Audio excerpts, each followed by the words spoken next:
Parfois, le hasard peut guider l'errance, l'aider, conduire le voyageur égaré vers un être qui changera son destin. Malia de Saint-Ange nous relate la rencontre entre un jeune émigré et une vieille dame très farfelue de presque 80 ans. Choc de culture, d'habitude. Mourad finit par se laisser impressionner par tous les jeux d'Héloïse. Il veut comprendre, suivre et s'adapter. Lourde quête pour ce jeune déraciné.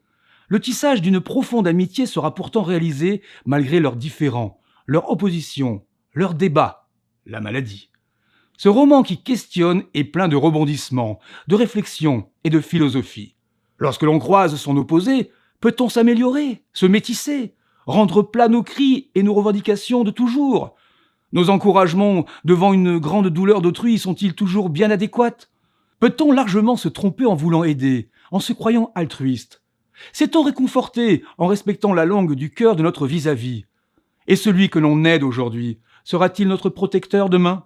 Tant de gens abandonnent leurs chiens, leurs chats, leurs vieux, mais pas leur indifférence, ni leur égoïsme. Et qu'est-ce que la bonté? On donne une miette de notre pain et l'on mange à satiété. On offre nos petits restes et l'on se croit âme blanche. On est bienveillant avec les pauvres pour se gagner une part de paradis, pour être bien vu, se valoriser, pouvoir se regarder sans honte dans son miroir, être en paix avec sa conscience. Qui est celui qui partage? Celui qui tend sa petite monnaie, car elle faisait le gros dos dans son porte-monnaie?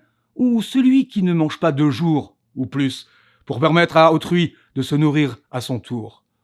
Ce roman, est-ce une biographie ou alors un songe?